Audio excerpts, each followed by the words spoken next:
Oh, hey, you got one of those insurance apps too? You know how this thing works? No, sorry. Not an app, it's my agent. In this moment, No, I'm fine, thanks. it's good to know you have a trusted, independent auto owner's insurance agent who's there when you need them. Great. Man, I gotta get one of those. Auto Owners Insurance, the no problem people.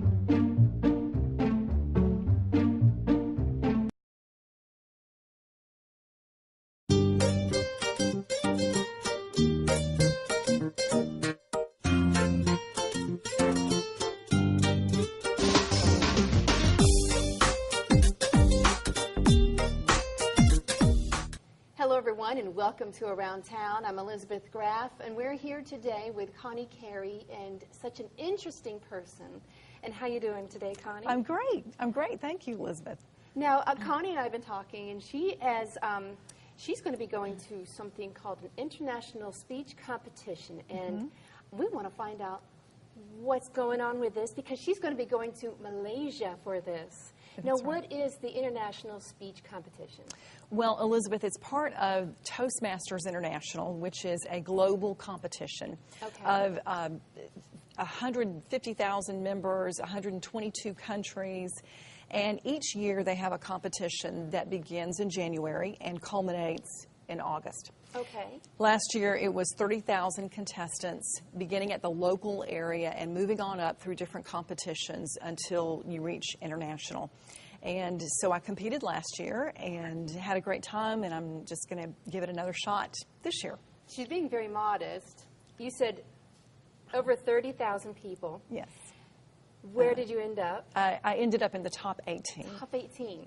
Now, to let everyone know what this is all about, did you have to write this? How long, you know, what kind of topic did you come up with? And how long did it take? What is involved in doing something like this? Well, it's any topic that you want it to be. Okay. You can speak about healthcare reform if you want to, but usually it's the inspirational stories that have the most appeal for audiences. And they have a whole list of requirements for that, but it is a 5 to 7 minute speech with hopefully an inspirational or informational topic. And it has to be a universal message because you are giving this message in front of Muslims, people from Germany, London, China, Middle Georgia. So it has to be a message that anybody really could relate to and appeal to. Okay. So I'm guessing that's what your topic was for last year? I have two speeches. And so what you do is you do the same speech from the beginning area, the local level. So the same speech all the way up through the semifinals. And if you win the semifinal, then 2 days later, you have a completely different speech. So you ride the same horse all the way from the beginning to August. By the time you get to there, you know it by heart, yes, right? Yes, my husband knows it, my mother knows it, my brother knows it, everybody knows it, whether they want to or not, because they've heard it so much. But do you practice on your husband a lot? Oh, yes. Yes, I do. And he is a wonderful chef. And so I sit at the computer and try to formulate my words, and he cooks me 5-star dinners, and I'll throw something out at him and say, how does this sound? And we should have done this interview at your house while he was cooking. Absolutely. Hindsight. Oh well. But it's two speeches, and the first speech is about a little boy. I'm a musician, and I taught piano for 20 years. Oh, and wow. so the first speech is about a little boy that I taught piano to. Didn't want to take him. He was a special needs child.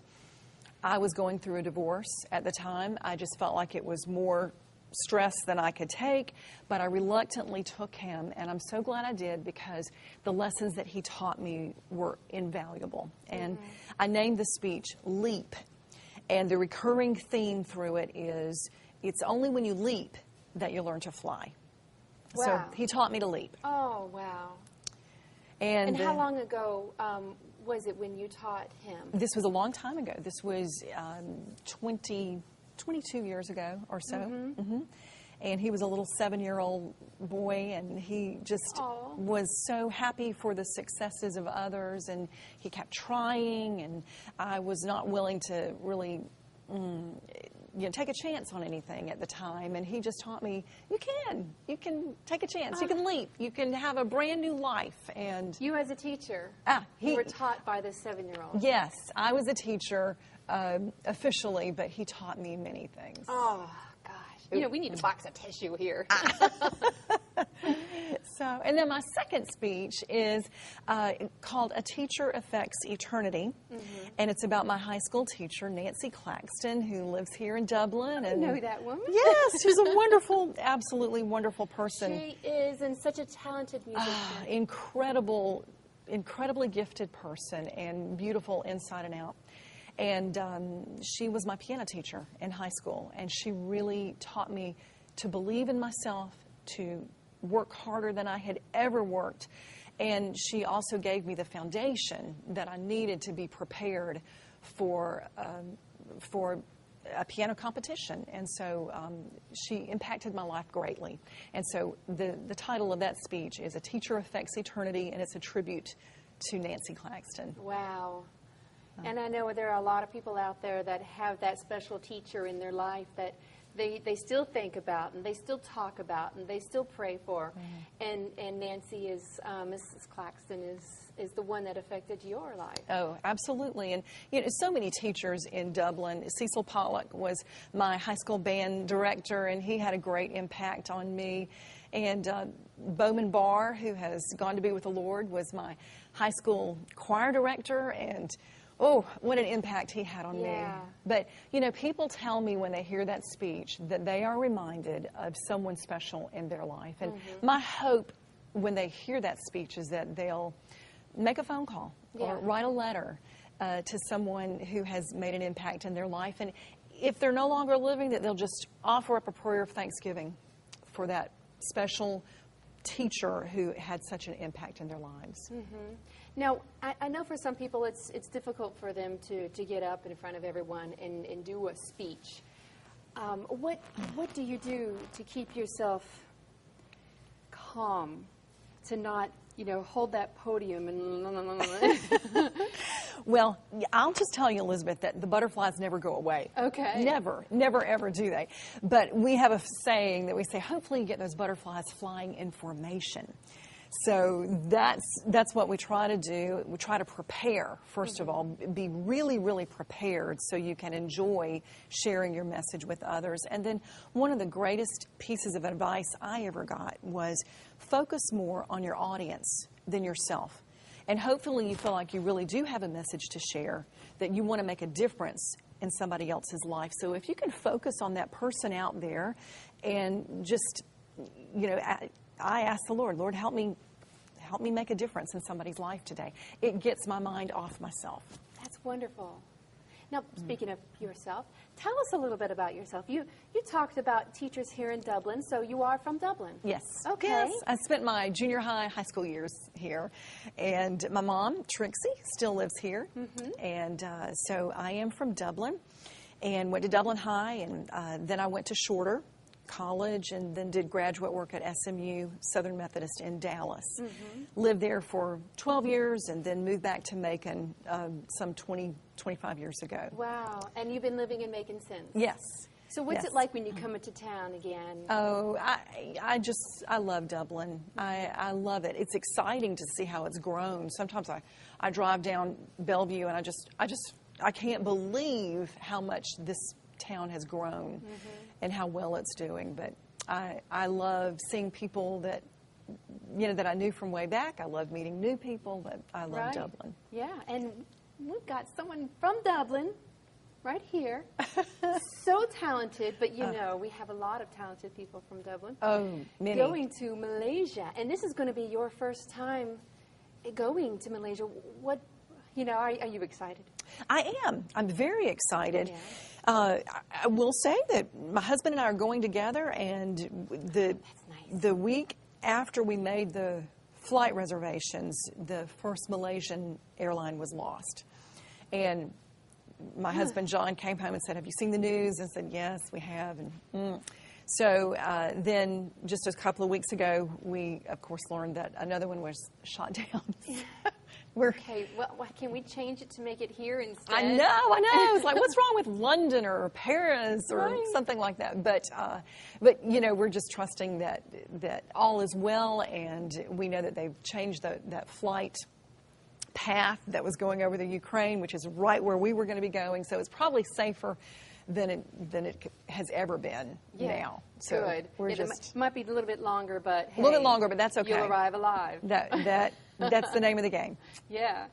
Now, I wanted to talk to you a little bit more about, you know, doing the speeches. When you were sitting down, did you, well, not doing the speeches, did you get to hear everyone else's speeches? Yes, and that's one of the highlights, is that it's such a privilege to be in the presence of such gifted communicators.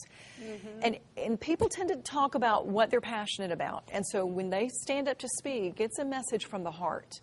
And it's just wonderful to hear everybody else's messages and what's dear to their heart, what's their passion, and what do they feel strongly about. So it's never boring, never ever. And it's a privilege to be in the presence of such gifted communicators. And were there some who spoke different languages? Well, it's global. So people are from just any place you can imagine, 122 different countries. The person who won first place in my semifinal was from Africa. And he had that beautiful, beautiful African accent that is just so lovely. But it is a requirement that every speech is in English.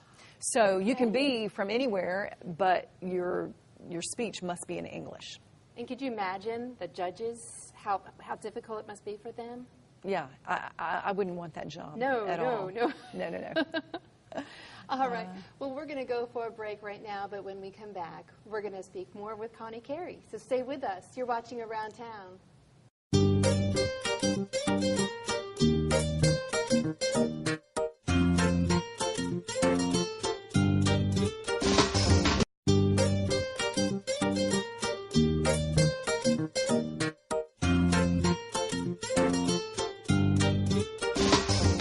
Welcome back, everyone, to Around Town. We still have Connie Carey here with us. And Connie, you're a very talented writer, obviously. You've made it to the top 18 in the International Speech Competition. And you have written a book. Yes.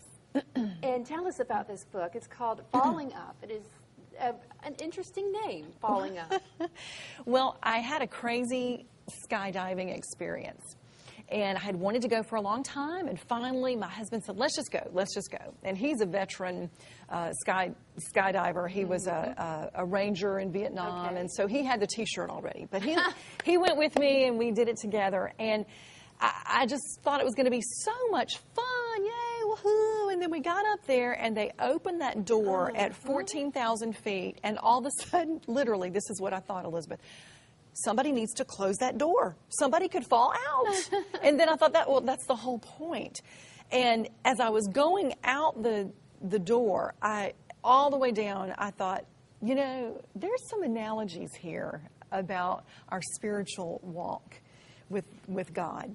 And we sign up for Christianity and we think it's going to be all great. And sometimes the Lord allows us to go through things that absolutely cause us to feel like we're falling. For all the world, we just think we're falling. So that's a little metaphor that I use in this book, Falling Up.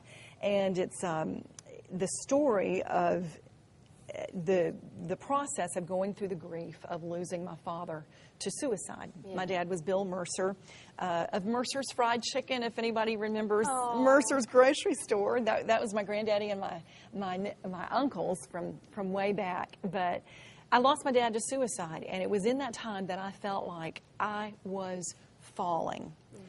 And the Lord just really spoke to me during that time. It wasn't a quick fix. It wasn't overnight. It was messy. It was jagged. It was ugly.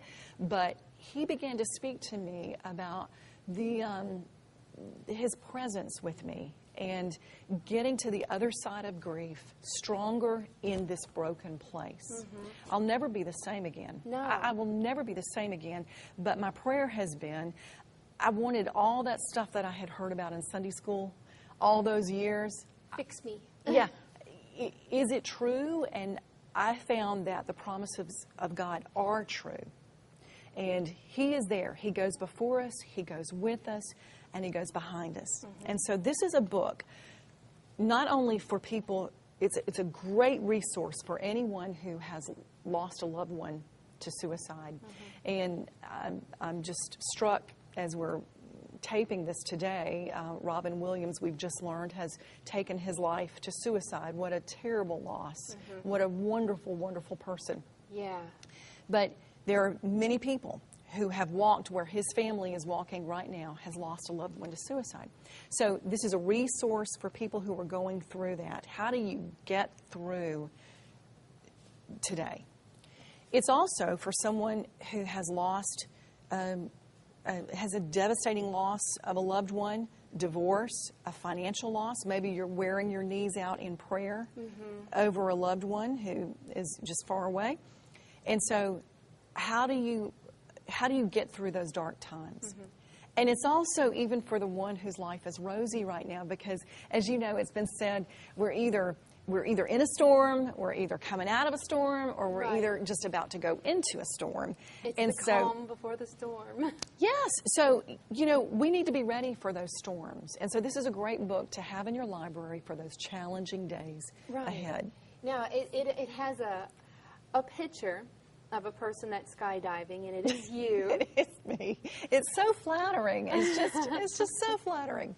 The hair is just really beautiful. And they said, smile, because if you don't, I'm not really smiling. That is just the wind pushing my cheeks back. But they said, smile or your cheeks will flap all the way down. So that's what that's about. Well, I was going to say, it's a very lighthearted looking picture, and it would make you think, even with the name, it's a cute name, almost like a Shel Silverstein type name falling up. And you said it is for those coping with the loss of their loved ones, but also the ones who have the rosy life. Yeah, it is. It's because we're all going to be falling at some time. Yes. It's just a matter of time. So it's good to be ready when those times come. And it's awesome that it's also available. I mean, not just available because it's here and it's ready and it's a book, but right in the Olive Garden. Yes, yes, it's available on Amazon, and it's also available here in Dublin at the Olive Branch. That's great. So if anyone is interested in the book, they can just go on down to Olive Garden or That's Amazon. right. Now, there's another thing that I would like everyone to know about Connie. You talked about being in the choir. Yes. And you have a lot of singing background. And she has a CD, ladies and gentlemen. Tell us about the CD. Well, I'm a musician first, and I was a piano major, but I also sing and play the flute. And so whenever I would play, friends would just say, you really should record this stuff. And I would say, but finally I did. And I did record it. And so there is a CD. It's called simply Instrumental, and it's piano, flute, and violin. And I play the piano and the flute, but not the violin. But my friend Katie Trotter joined me in this project, and it's worth it just to hear Katie play the violin, honestly. But it's a collection of both contemporary and classic worship songs, like how great is thy faithfulness, how great is our God, how great thou art, Amazing Grace, just very well-known hymns of the faith. Yes. What a friend we have in Jesus. So, wow, you're very talented. Well, there's a lot of things I can't do, and I promise you that. Get somewhere on time is what my husband would say. Oh, whoops. But speaking of my husband, I did want to tell you how just a little bit about my husband. Right, your husband's name is John. His name is John. We've been married 11 years, and he was worth the wait. And he's behind the scenes right yes, now. he's over there, and he was. Look at you! You're just smiling like a newlywed.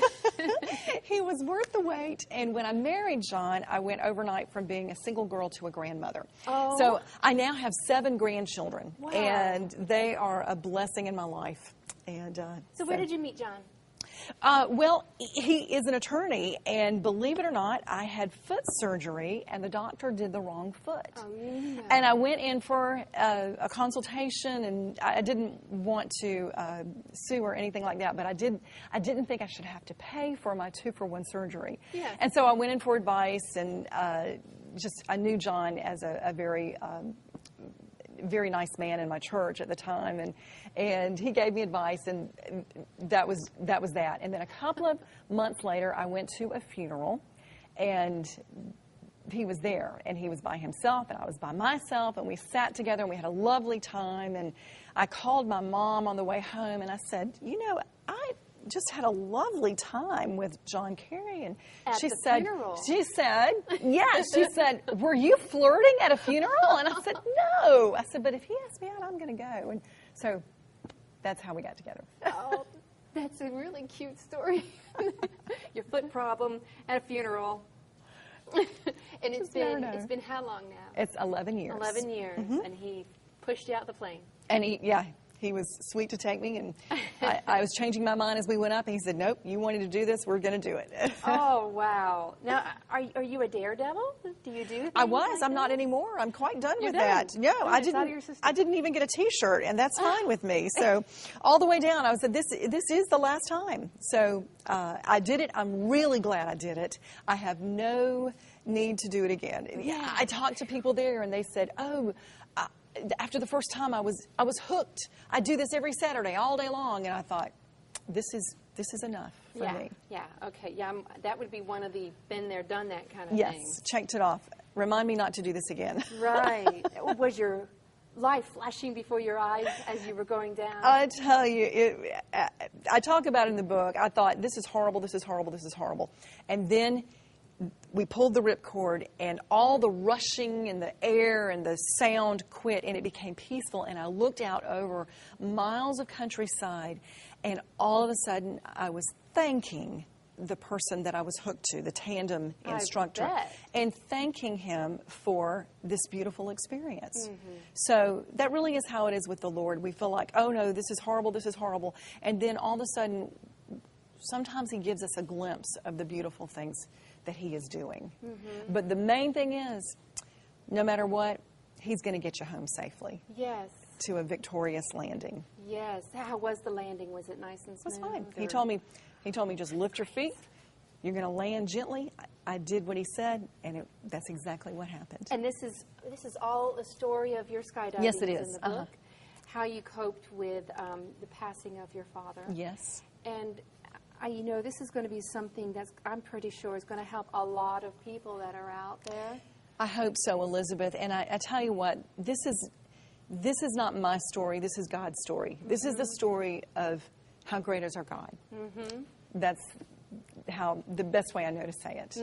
So the book and the CD, they're both available at the Olive Branch, and the book at Amazon. Yes. Yes. Okay. And you're going to be flying to Malaysia In just a few in just days. a few days. So everyone, please keep Connie and her husband Yes. John in your prayers Thank as they you. fly, and continue to pray for them as she goes and does the speech in Malaysia. And Connie, I thank you so much for joining me today, you and your husband. Oh, thank And you, It's Elizabeth. been an honor to meet you and to find out more about you, and I feel really honored. Well, listen, thank you for having me. It's been a pleasure just to get to know you a little bit more and spend time with you. Thank you very much. Thank you. And thank you, everyone, for joining us. And we'll see you next time on Around Town.